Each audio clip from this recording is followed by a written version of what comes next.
So how do we understand this, and how do we understand what to do about it? I mean, what are we supposed to do about this? Are we supposed to get guns? Are we supposed to write books? Are we supposed to write poetry or mass demonstrations? What do we do to defend democracy? We believe that to understand them, we need to dig real deep into the foundations of this country, including its intellectual foundations, as well as its history, and understand how ideas and history have played out against each other to bring us to where we are. And then we've got some ideas that we want to lay out for how we rethink the United States of America as a project, how we rethink liberal democracy as a project, and we'll give you a tease. It involves updating some of the core concepts of America for the 21st century.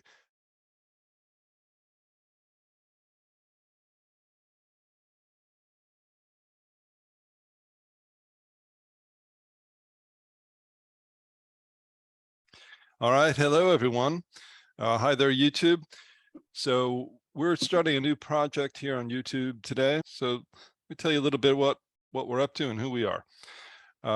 In short, as many people have noticed, we've got a serious problem on our hands in the United States and around the world, where it seems like the governmental order and the social order that has held us together for, let's say, especially since the post-World War II resolution, it feels like it's coming apart. It feels like a lot of bolts are falling off, and that authoritarianism is on the rise. We feel like we're in both domestically in the US and around the world, with Russia invading Ukraine, there's a challenge of authoritarianism and some cases outright fascism that feels like it is on the march, and that social democracy and constitutional democracy, liberal democracy, seems like it's on the defensive. We are here looking to understand what's going on, why that is, and to offer solutions. With that primer, let me tell you a little bit about who we are. My name is Arthur Small, currently working at the University of Virginia, although that's not an endorsement, just for affiliation identification purposes. And want to introduce you to my friends and collaborators here. Start off with Peter Lupu, and I'll tell you in a minute how we all met. So Peter, you want to tell us who you are? I am me. You wouldn't lie about that. I cannot lie about that, actually.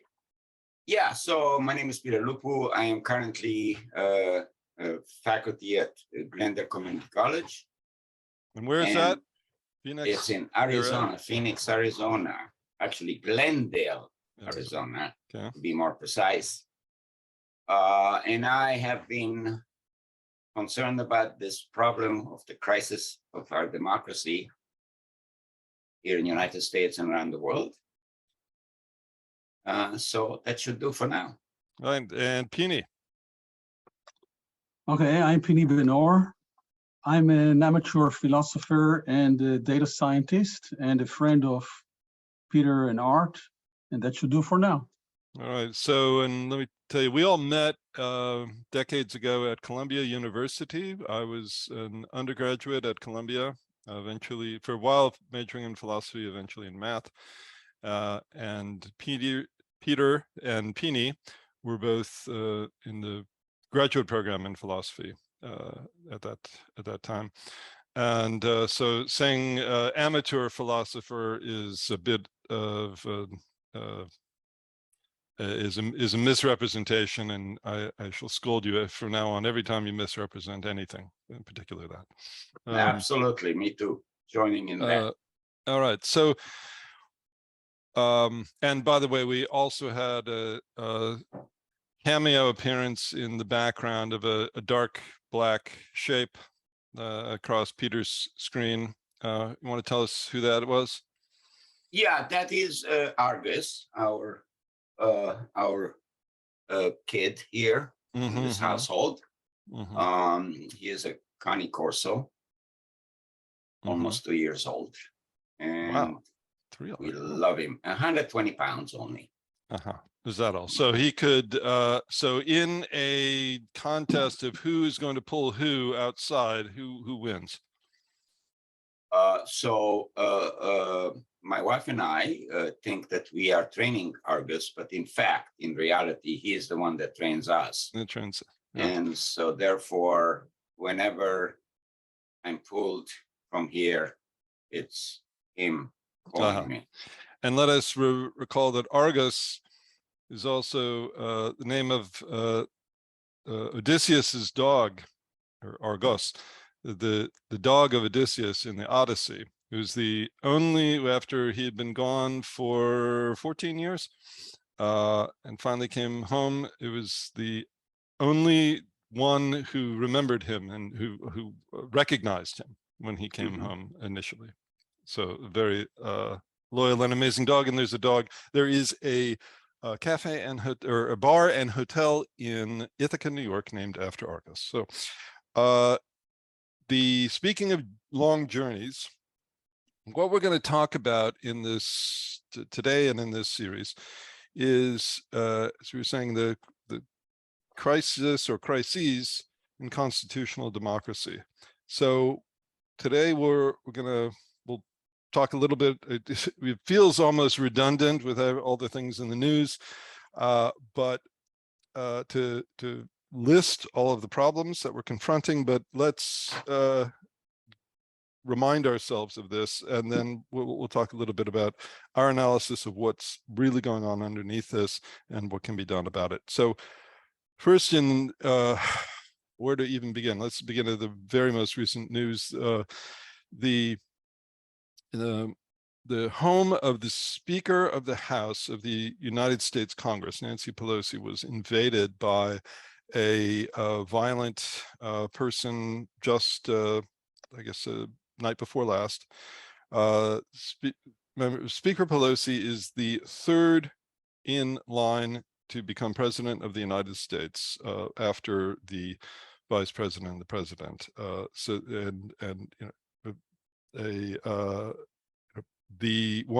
Certainly one of the highest ranking government officials in the United States, one of the highest ranking members of the Democratic leadership, and has become an object of scathing scorn on the right, with many ads about how terrible she is, many right-wing politicians giving speeches that all but openly call for violence against her, and it should not be a surprise if eventually those calls were heeded. In fact, you may recall that when the MAGA Republicans invaded the United States Capitol on January 6th of 2021, there were crowds of these folks were roaming the halls of Congress and calling out Nancy, Nancy, as if in a horror film.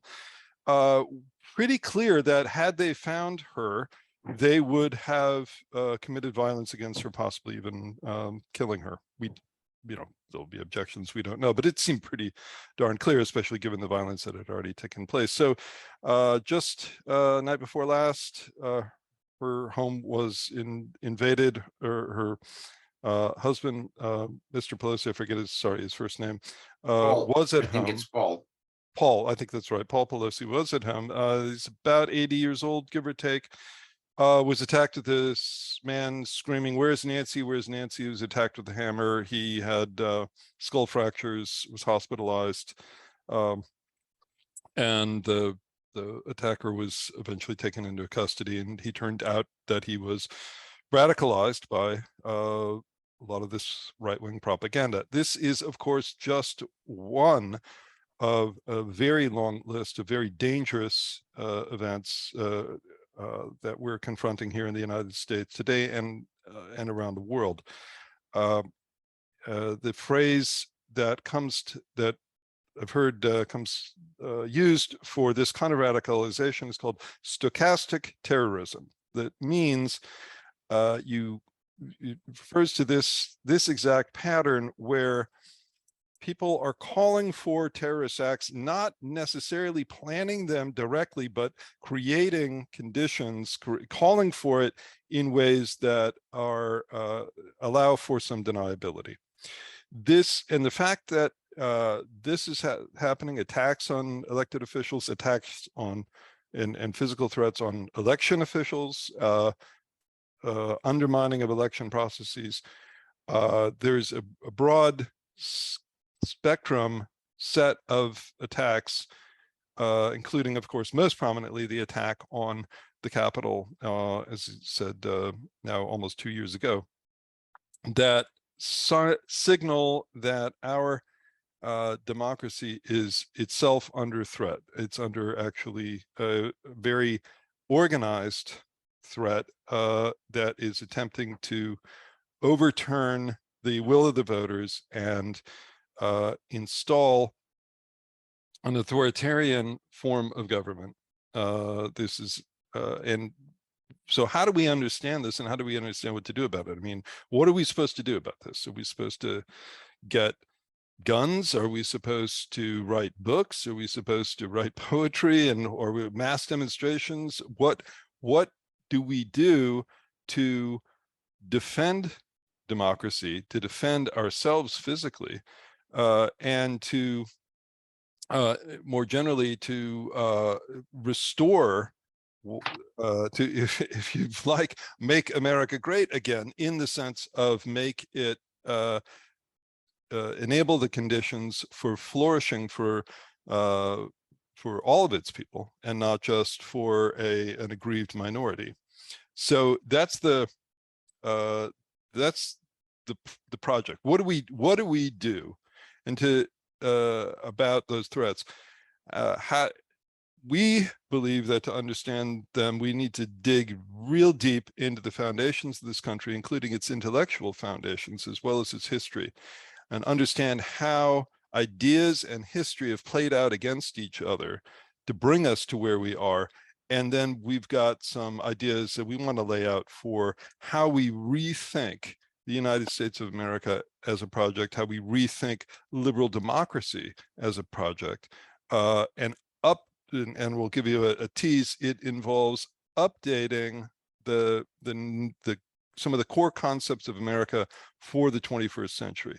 But this time I want to pause and ask these guys, how are we doing? And do you have anything to add to talk about how we got here? Maybe I'll go with Peter.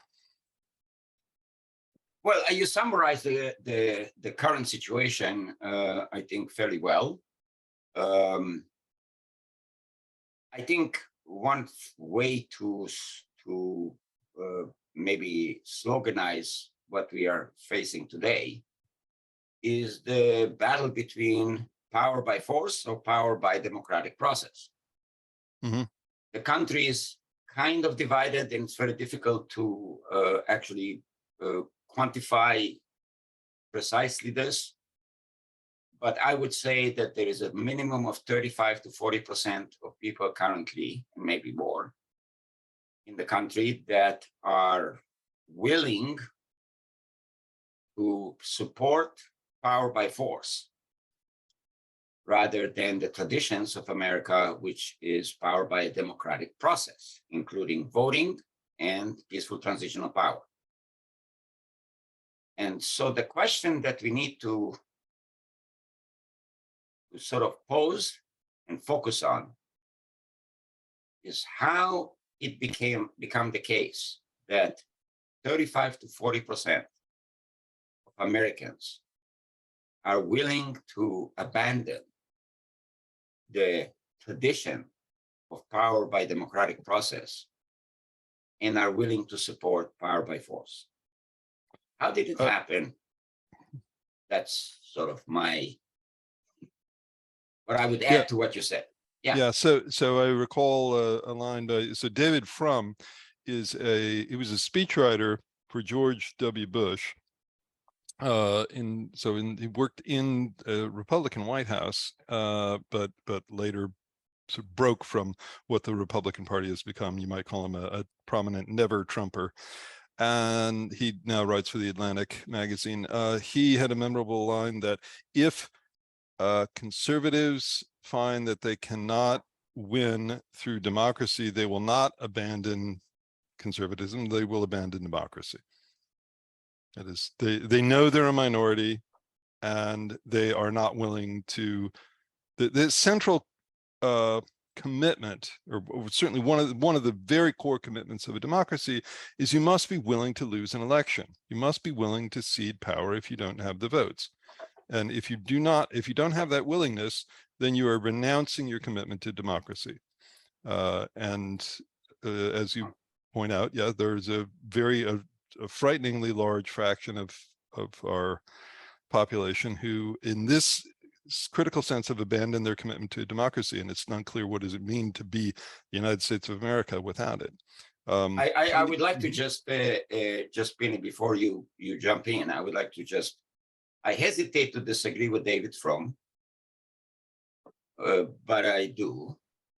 I think it is incorrect to call the 35–40% who are willing to abandon democracy in order to gain power as conservatives. I think that the notion of conservative changed, and the current Republican Party, or MAGA Republican Party, is not conservative. It's basically autocratic. And the conservatives, many of whom I respect, including David Frum? Is it? Yeah. From. Yeah, and many others, familiar intellectual leaders and even practical leaders of the conservative movement. They are now politically homeless. Mm-hmm. So it's not that the conservatives, Liz Cheney, with whom I most likely disagree on almost every policy that you can imagine, is a conservative, but it's not the current Republican Party. Yeah. To be fair to David Frum, I'm quoting him from memory, and it's now an old quote. He would, I'm guessing, would agree with you about where things stand now. I stand proudly with the current David Frum. Okay. I recall him saying that so they used to be, very much, in the swirl, the kind of elite of the Republican scene in Washington. And after they broke with the party, where the party was going, they were ostracized from that crowd. And his wife was sort of grumbling about the loss of their social life. And he said, well, think of it this way. Now we know who our real friends are. And she said, I liked it better when we didn't. Ignorance is bliss. Yeah, in this case. So Penny, do you have anything to add to this? About yes. About the description of the problem and about our project? I have some things to add, and I have some things to kind of disagree with also. Mm-hmm. So first of all, I really want to express my discontent from describing the problem and the challenge from a partisan perspective. I don't think this is primarily a partisan perspective. I think there is a lot more shared between Republican and Democratic voters in the country than we think, including about democracy and its importance. I'd like to rather look at it as a set of issues that have to do with society and social science. And also, I'd like to look at it more from a global perspective, not just the US perspective. So to help with that, I want to make 3 points. One is about what the crisis is. Another is about the international nature of the crisis, or crisis in the plural, really. And the third is about the historical dimension of all this. So first of all, about what's the crisis, I would start from the point of thinking about this crisis as a crisis of very broad pain that is felt by the citizens of many countries. pain about what's going on today, and great fear about the future. And that has to do with very deep and broad economic trends, and maybe to some extent with the climate crisis. And this crisis of pain, so the crisis is that it's an elevated and very broad level of pain and fear of the future. And this pain or pains and fear of the future results in a great amount of discontent with the state and state institutions, and distrust of government and many other civil institutions. And at some level, the core of the crisis is that distrust and discontent with government. And when you have great pain, you tend to respond in maybe extreme and irrational ways, impulsive ways. And part of what we are seeing is that kind of a response to this pain and discontent. So that's just a few basic comments about the nature of the crisis. The second point is about the international nature of it. So the international nature of this shows up in two different ways. One, we're talking about the US, but the US has a great place in global affairs and in the international system. And a lot of what's happening in the US is infectious and is reflected back and forth in various ways with what's going on in many other countries. And more specifically, the issues of discontent with government and distrust are much broader. And if you just focus on democracies, or what we think about established democracies in the last 50 or 70 years, you can see the rise of authoritarianism and kind of the falling apart to some extent of democratic norms in countries like India, Brazil, Hungary, Turkey. These are countries that, at least in the last, 50 years, have been considered traditional or established democracies, and also in countries like China and Russia, which are at most nominal democracies, but the crisis of authoritarianism is similar. So that's just about the international nature of the problem. Of course, the US is unique in a number of ways, and I'm sure we'll talk a lot about that. But let's not forget the international nature of it. And last comment I want to make is about the historical nature of this. And now focusing on the US, it's arguable that the history of the US and the history of the Constitution and in the US is a history of crisis, multiple crises over multiple periods of time. And as a result of these crises, there are changes in the constitutions, like amendments, and changes in other norms and practices in the government. And we can list a number of examples of these crises, like the Civil War era, dealing with the slavery and so on. This one major example, obviously. Another maybe is the crisis of the economic crisis and its effect in the 30s, the Great Depression, and the changes in government and economic policies that happened after as a consequence or as a response to that economic crisis. And maybe one other example is the civil rights movement, and obviously its effect on the Constitution and many other practices. So these crises, so there is a history of crisis and a history of response in terms of norms, values, and as they're reflected in the Constitution. And kind of a preliminary note is that it would be useful for us to think about the historical crisis and how they are resolved or not fully resolved as a way to think about the current crisis and the current solutions. Great. I wanted to quickly survey some of the international developments that you talked about, because these are things, if you're a devoted reader of, say, the New York Times, you probably know about these, but many people in the US, I don't think, understand just how broad-based is the authoritarian movement around the world and how much that has changed, and I would say gotten worse in, say, the last decade, 2 decades, very quickly. So Hungary was, of course, in the Soviet sphere until 89, became a liberal democracy and has now slid back under Viktor Orban to being what Orban calls an illiberal democracy. That is a place where you have the norms of democracy. Sorry, you have the formalism of democracy. You have voting, but essentially the government is rigged so that one party maintains power, and essentially if you go up against that power, you don't go to prison, but you lose your economic opportunities. In Russia, of course, Vladimir Putin was elected.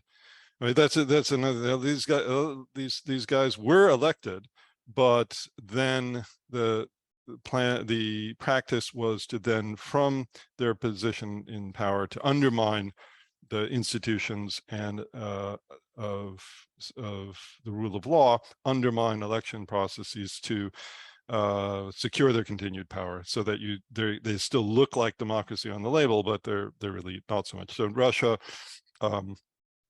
especially, Putin came in 2000, stepped down 2008 for one term under the constitution, came back in 2012. His deputy Medvedev has sort of held his seat warm for him, and essentially this has become a one person, I'd say, a mafia state with a capo in charge. In Brazil, Bolsonaro is very much an authoritarian, sort of Southern Hemispheric Trump, only in a country with weaker institutions able to withstand his attacks. They have an election going on right now where he's up against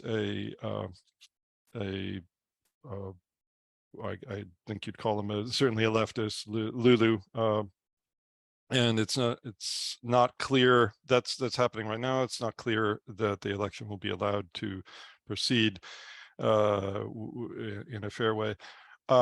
India is really important. This is the largest, was the largest democracy in the world, is basically now and was for decades. Modi, the current current leader there, has really gutted the institutions of broad-based liberal constitutional democracy and replaced it with Hindu nationalism and the rights of non-Hindu minorities, in particular Muslims, have been terribly undermined.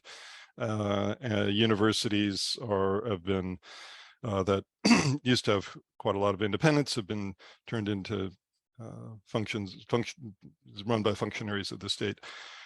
China is extremely interesting and worrying, and because China, of course, is not been a real democracy for quite a long time, but it was very much an institutionalized government. It was run by the Communist Party of China by institutionalists, by an organization.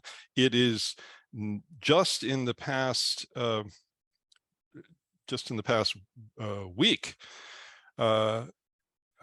Hu Jintao has essentially managed to purge the top leadership of all the reformers and everybody who might be in opposition to him, and has converted China into something much more like the Russian model of a singular leader who has now very little constraints on him. So the strongman form of government is very much on the march in a way that wasn't that really wasn't the case a couple of decades ago. So it was not Hu Jintao, it was Xiaoping. Hu Jintao was the previous one. Oh, I'm sorry. Right? Hu Jintao is the guy who's just Xi Jinping. My bad. Thank you. Hu Jintao was ceremoniously removed from the conference in front of television in a very embarrassing, humiliating way. Yeah. So yeah, my bad. But now maybe we can talk about the history, because that actually gets a little closer to where we want to go with this discussion. Before we get there, I would just like to make a few comments. And I should have said, speaking of that accent, I should have mentioned Israel as well in my list of state bad actors these days, but go on.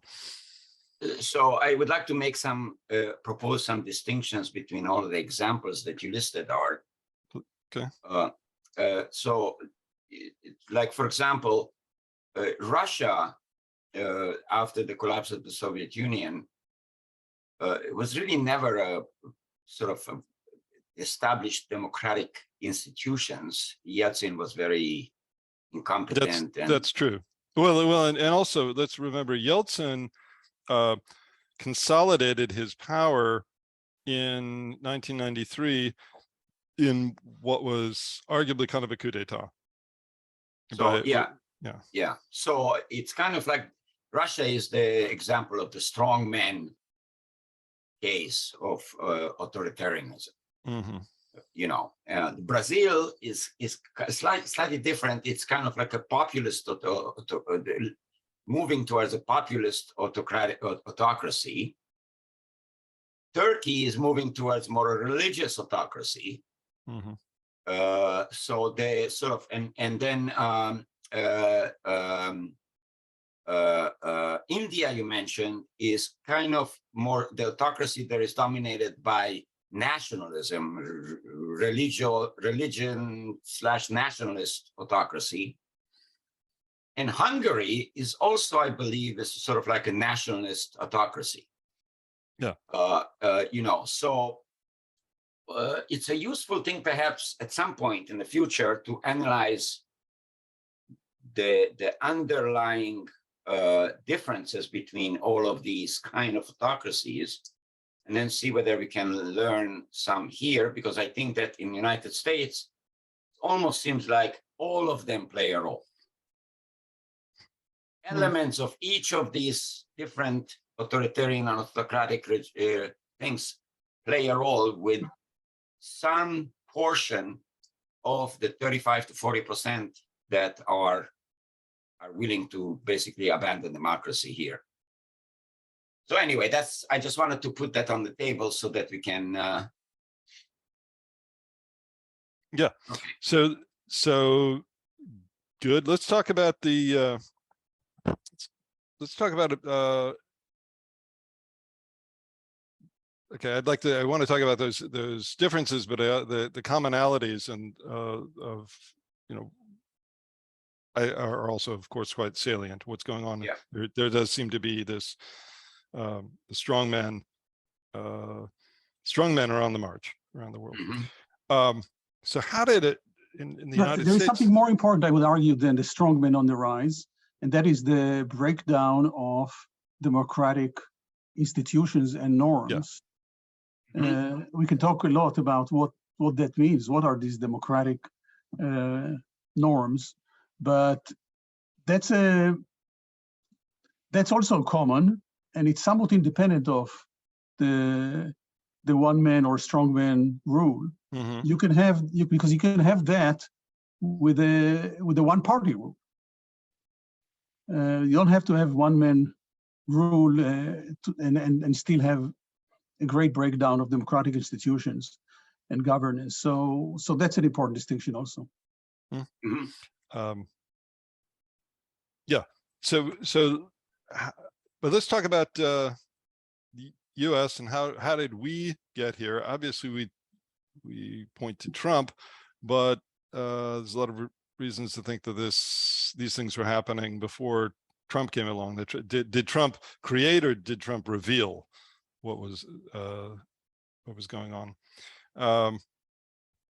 So let's maybe dive in and talk about, maybe from going to listing the various problems, let's get a little bit to our analysis that we've been working on together. I should have revealed that we've been talking about these things for a while now, actually a couple of years, and have decided to bring them to this wider audience on YouTube. We hope some folks will be interested and engaged. The way that we see this is that think about this in terms of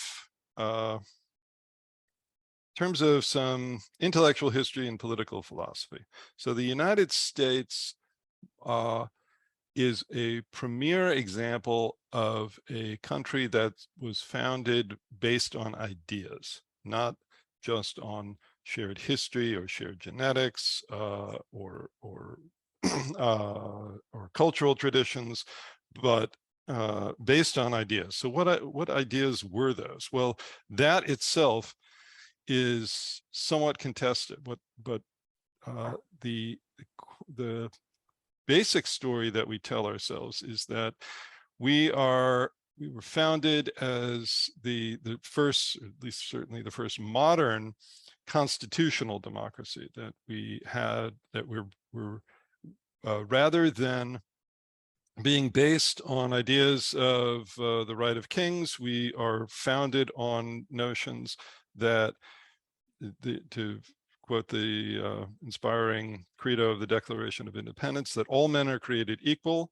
They are endowed by their creator with certain unalienable rights, that among these are life, liberty, and the pursuit of happiness. And to some important extent, if you believe that, then you are an American, no matter where you are, would be the poetic way of putting it. But these are the ideas on which the United States was it's aspirationally based, but we of course know that when it came time to convert those ideas into a form of governance for the new republic, lots of nasty compromises got made as the deals were hammered out. In particular, all men was first interpreted to mean literally men, not women, and essentially Africans and Native Americans were defined out of humanity because they were not considered part of the political the political tribe that was being welded together, mixed metaphors, into this new governance compact, or as players in this new governance compact. So there, in a way, you could think of the United States as having two fundamental notions of itself that have been in tension. One, all men are created equal.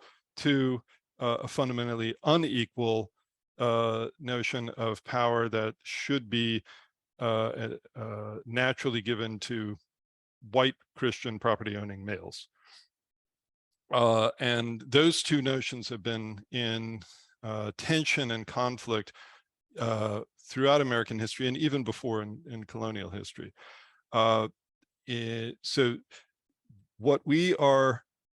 the analysis that we've been talking about looks at that history, looks at the history of those ideas and how they have fought with each other and how they have led to these crises that Pini mentioned. And we've got some ways of thinking about what we're calling the social covenant as a way of thinking about what is going on, what is being negotiated underneath the political crises and the constitutional changes that are unfolding. Either of you guys want to jump in, either with talking about the history or a particular response to what I was just saying? So go ahead, Pini. I just want to bring the notion of covenant to the discussion here. So, I mean, I want to say something abstract and very basic about it. One thing which is important to understand about Constitution is it's a document that lays out a framework for governance, among other things, but primarily that. I know that Art wants to talk about how a constitution is also something that defines the identity of the country or the national self understanding. But let's say technically it's a framework for governance. But one thing that's important to think about when we think about the constitution is how it is incomplete. It's always incomplete. I mean, there is a basic fact that it's being amended every now and then. That's evidence that it's incomplete, but conceptually, in some ways, it has to be incomplete because, well, there are many reasons. No document can foresee all possible circumstances in which there will be problems that the state will have to, or the country or the nation will have to solve. So the document cannot include all the definitions, all the conditions under which it's going to be applied. That's a very basic idea. Another basic idea is that the American Constitution is not just a framework for governance. It's a framework of governance for democracy or a democratic republic. And that entails certain aspects of the Constitution. Sometimes people think about these aspects as universal about any constitution. But this is a constitution for a democratic republic or a democracy. And that, among other things, means that there is a notion of rights. And that's kind of fundamental to it. And it's fundamental in the Western Enlightenment or political history before the American Constitution. So the notion of rights also entails that there is going to be conflict of rights. Our mentor, Professor Sidney Morgenbesser, used to give this example that everyone has a right to go to Central Park in New York on the weekend. But what happens if a million people want to go to Central Park at the same time? There has to be some process that decides who can go in, who can go out, or governs or arranges for this situation. Constitution cannot by itself foresee all possible conflicts and resolve all these conflicts ahead of time. So there is some basic way in which a constitution has to be supplemented, is supplemented. Is supplemented by what? Well, one thing it's supplemented by, or it needs to be supplemented by, is a set of kind of higher level norms or values that are used to help interpret the Constitution. That's almost a conceptual truth. And one way to think about it. Sorry, what do you mean by conceptual truth? Something that follows necessarily from the meaning of the concept. Okay, thanks. To be a bit technical and philosophical. In other words, you don't need to know much about the world if you understand the concepts of that are entailed by the Constitution or are included. You will understand this problem. The problem is the requirement to have higher level norms that are used, or values that are used to apply the Constitution and interpret it. And values, of course, in many ways are grounded in social beliefs and social practices and social values, the values of individuals, and those can change over time. And some of that is what's underlying the crisis in history. So one way to think about a covenant is in terms of these higher order values. So I know this has been a bit of an abstract comment, but I think we will be talking a lot about covenant. So I wanted to introduce the issue. Absolutely. So let's go on, Peter. Yeah, I think that Pini is a very good service here to introduce this in the way you did. It's worthwhile to follow up on that and say, look, I think that if you look at historically, and I think most likely Art would know much more about the historical conditions. The framers were trying to do something quite novel. You want to tell us who the framers, but what do you mean by the framers? The framers are those who wrote the Constitution, including amendments and signed on it and did a lot of work to ratify it. Basically set up our constitutional structure of government. Yeah. So as distinguished from the founders who wrote the Declaration of Independence and separated from Great Britain. Okay, go on. So I would like to look at the Constitution, following up on Pini's comments, and say that so the framers were facing many challenges, and Art mentioned a lot the concept of compromises. They had to make a lot of compromises because they were try to bring in new ideas as the framework for a constitution, but they also had to face the reality on the ground. They're writing a constitution based on the norms and ideals they wanted to do, but if it was not ratified, then it was useless. So they had to make certain compromises given the facts on the ground, and they did. But part of what they tried to do as well is to have what I call the mechanics of power. It's a kind of part of the Medicenian architecture, which was the idea that you have to separate powers. They were pretty well versed in the history of Europe and other countries. They realized that concentration of power is very dangerous.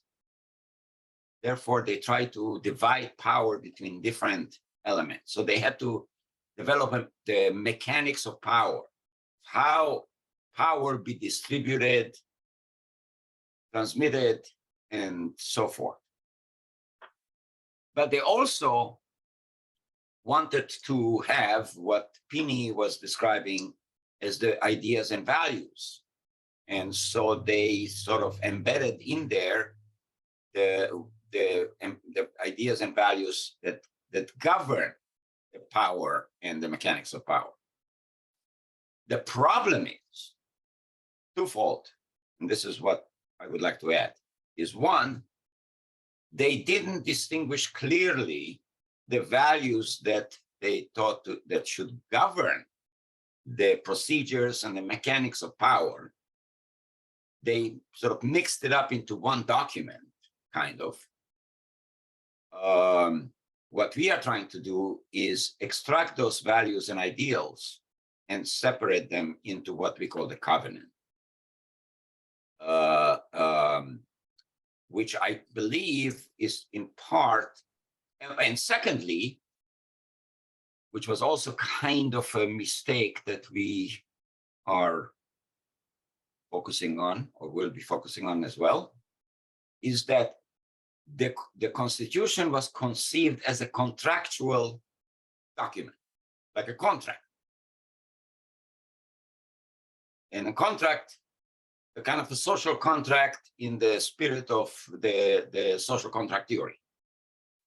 And in the future, we will focus on this idea, distinguish it from the idea of a covenant, which are the values and ideals that govern the Constitution, and see why a contractual understanding of the Constitution is in part responsible for some of the historical crises, as well as why it is inadequate, inherently inadequate, or what Pini labeled conceptually inadequate. Good. So, excellent. I want to try to just recap. Go on. Are you recapping because of time, or? No. I was go ahead, Pini.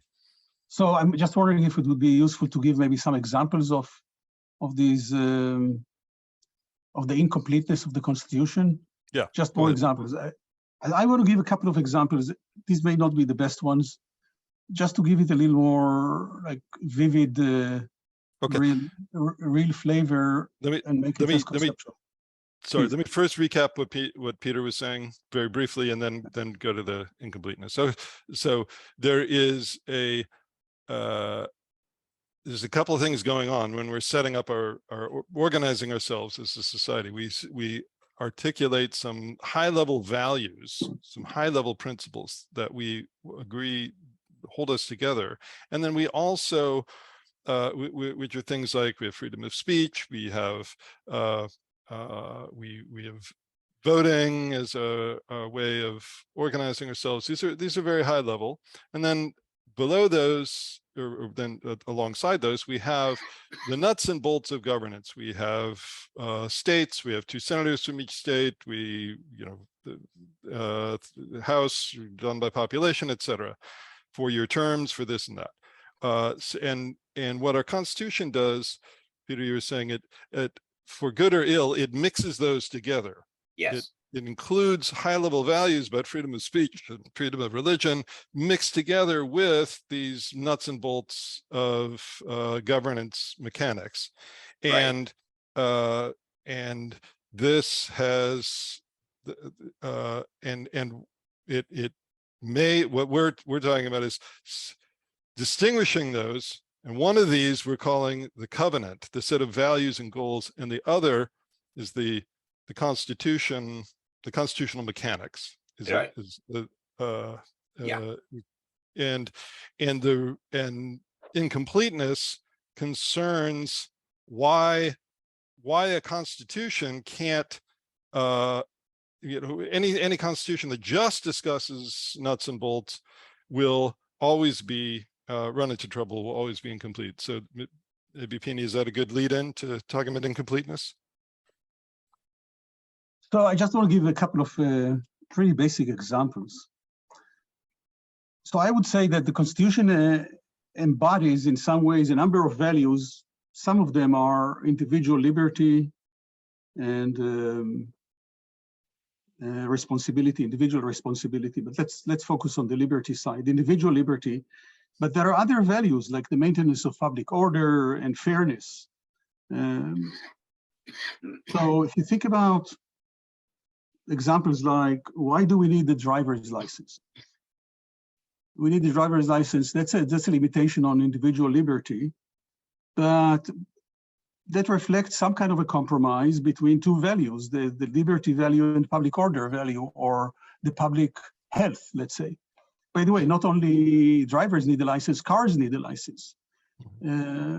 For example, in order to limit pollution.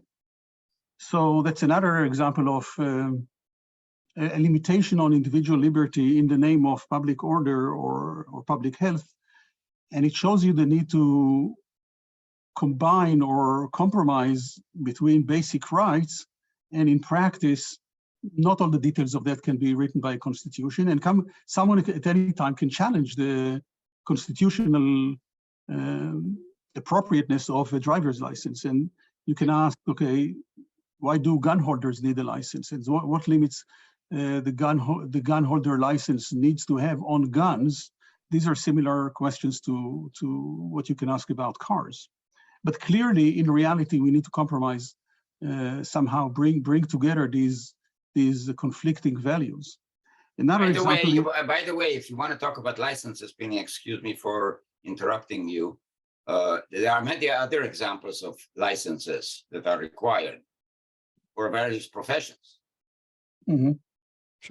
And there too, I think the licensing solution is some compromises between various different values that are regulative and governing the body, the public sphere and the public body. Sorry. Okay. So just one other example, I want to bring the idea of fairness here. So you can ask, why do we have the institution in the United States of a public defender? So that's a lawyer that's funded by the government to help defendants who cannot afford their own lawyer. So that's the desire for having something like this is a result of the value of fairness and due process. But I believe that the public defender's institution was introduced much later. I don't know the history of it, and it most likely was introduced in order to, and this is an example. Due process embodies values. But in this case, it was, I don't think that it was from the beginning that you had the public defender. That's not what I'm saying. I'm saying there is such an institution. Yeah. The purpose of it is to promote the value of fairness, which is an important value behind the Constitution. But it leads to questions about the compromise and degree of compromise. The institution is paid for by tax money. Taxes can easily be perceived as limitations on individual liberty. There are actually some different funding models for it, but yes, it's extracted from other things. It's not, anyway, go on. So there could easily be a debate, and arguably there is a debate about how much should the public defenders be paid, and what should be the standards. We know of numerous cases where justice was not served because of the low quality of public defense. It's a serious issue, but the mere existence of the institution shows the need to have always some kind of a balanced striking act between different values. And the balanced striking act, the way it's resolved is a reflection of some higher order values. So you can argue that the fact that it's relatively poorly funded, the institution of public defenders, is a reflection of a greater value put on individual liberty and responsibility than on fairness. It certainly reflects a certain way, not a unique way, not a uniquely possible way, but a certain way of balancing these two values. And the Constitution by itself cannot resolve all questions like this. So it needs to be supplemented. I would like to push back on you guys and see how great you are to overcome challenges. Yes, Art, exactly. So there are two different questions that Pini's current and previous comment raise. One is that the Constitution is incomplete. And that is, I think, these examples and others would show that. But I think Pini made a stronger claim that not only that, but the Constitution must be incomplete because of some formal features or architectural features, so I'm not sure exactly. And I would like us to flesh out a little bit the must. Okay, so here's my background. Actually, I'm an economist by training. And one of the concepts that you come across in economics is the concept of incomplete contracting. So here's the idea: you have if you go to buy a slice of pizza from a pizza place. No cheese, please. What? 2 cheese, please. No cheese. Oh, no cheese. Okay. Fine. It's pretty clear what the contractual process here is. You place your order, you know what you're getting, they make the pizza, they give you the pizza, you give them the money, and you're done. And it's not there's not a lot of ambiguity going on here. In some even more extreme cases, say if you buy a futures contract on the Chicago Mercantile Exchange, the CME, for orange juice futures or gold futures or something, there is an extremely specific description of exactly what it is that you're buying that goes on for pages, and they talk about the Brix factor and the acidity of the juice and so on, and extremely specific. The idea is to squeeze out all the ambiguity so that you have absolute clarity of exactly what it is that you're buying. If you buy a hammer from a hardware store, it's, you get to see the hammer, it's pretty clear. But this is hardly this is hardly exhaustive or necessarily even typical for you. If you have a contract like the contract to buy Twitter, or the contract between an auto parts supplier and General Motors, Delco or whatever, Delphi, sorry, and General Motors, you cannot there's just too many moving parts. There's too many features of this relationship. You can try to specify exactly what every part's going to be and exactly how it's going to be delivered and so on, but it's just not possible to articulate all the possible contingencies that you're going to have to deal with. If you have a joint venture between, say, Saudi Aramco and a major oil company to set up a new drilling exploration project, you can't specify in detail everything that's going to happen that you're going to have to deal with. So what you're doing instead, you think of as establishing a relationship and establishing a process for resolving disputes as they come up. You try to articulate as much as you can, but then you understand that you're going to have to be negotiating as you go. And therefore, you can say, well, how do you negotiate? Well, then you have some higher level principles about that you expect will govern the negotiating process. And even more than this in this commercial space, you have even much more ambiguity, much more openness, and many more contingencies when you're talking about governing an entire society. So you can't say, for example, I mean, here's a great example. There's no mention in the United States Constitution about the creation of an Air Force. There's explicitly is mentioned the Army and the Navy. No discussion of an Air Force. So you could say, well, I don't know. There may be some debate about that, because my recollection is didn't Trump say that? Well, he talked about airports. Oh, airports. Oh, but sorry, nothing about nothing about. So there were airports, though. Well, of course there were airports, but that's separate from Air Force. So okay. But you'd say it's implicit in that as technology changed and an Air Force became possible, the powers of Congress to defend the country implies the power to set up an Air Force. So you could not explicitly say everything, but you could say some things. And of course, what is implied then is what you end up arguing about. Is it if you have a Second Amendment that calls for that's important, the full text of the Second Amendment, the right of the people, full text of the Second Amendment,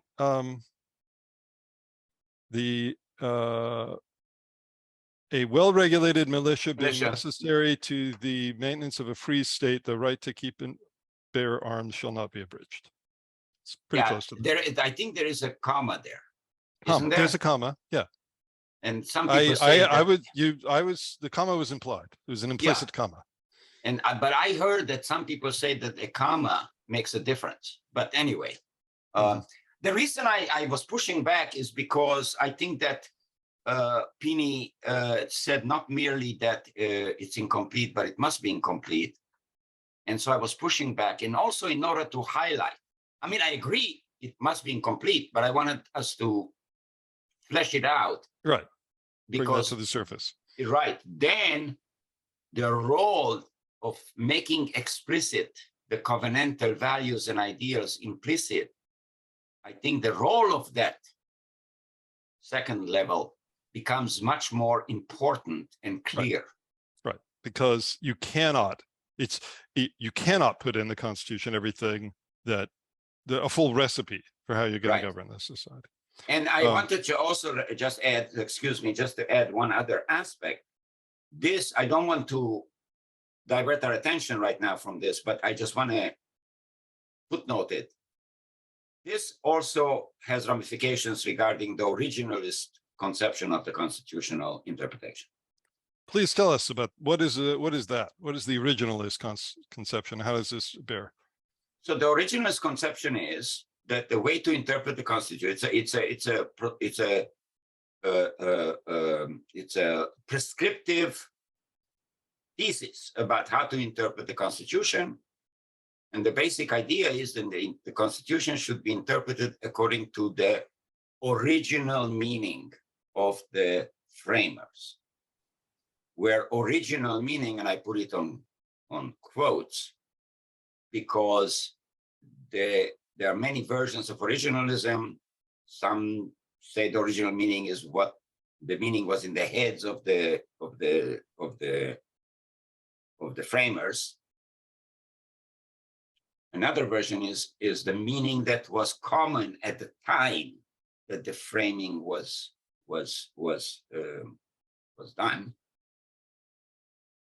But I think it is implicit in the originalist view that the Constitution is complete.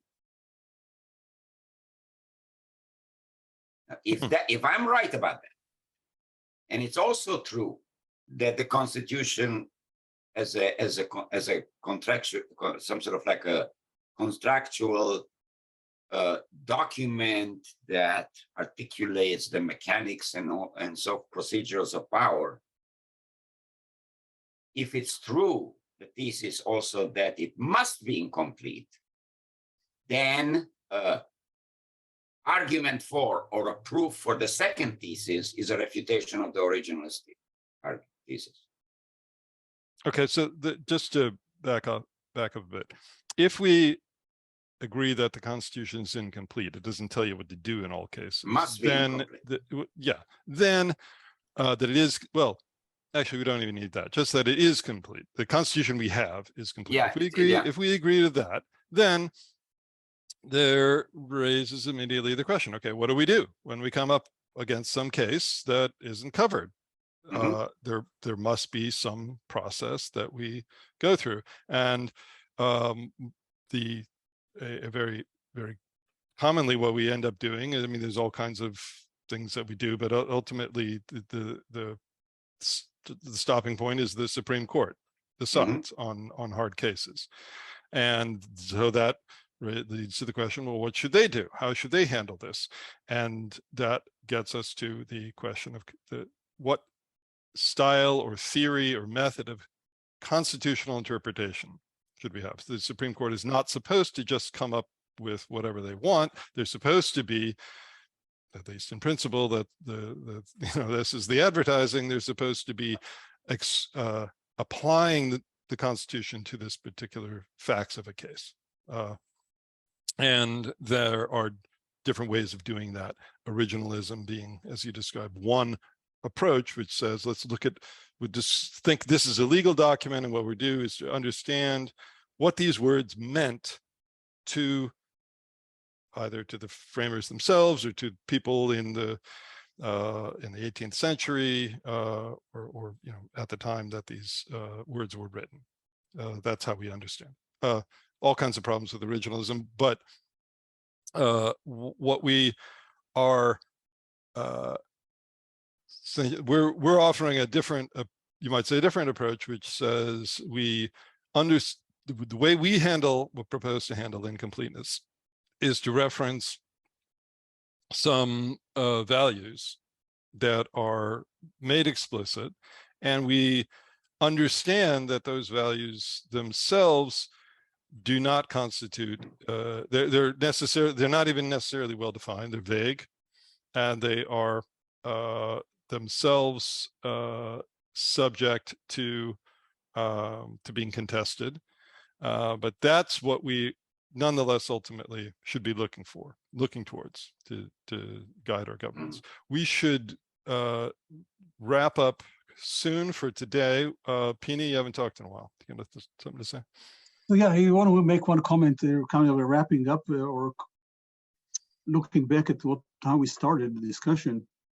So the last part of the discussion is we said a lot about the Constitution, but I want to dispel the notion that we are only focusing on a constitution or a constitutional crisis.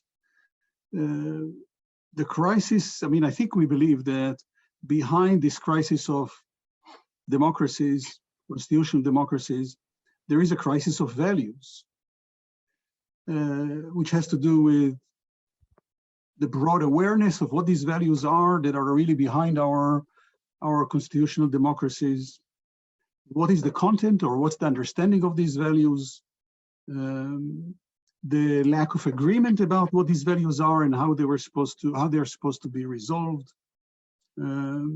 So the point I'm trying to make is simple, that this crisis of values is behind, it's underlying the crisis of constitutional democracies. It's not narrowly a legal kind of problem about the Constitution or about the Supreme Court, the composition of it, or how it should work, or things of this nature. The crisis is a lot broader.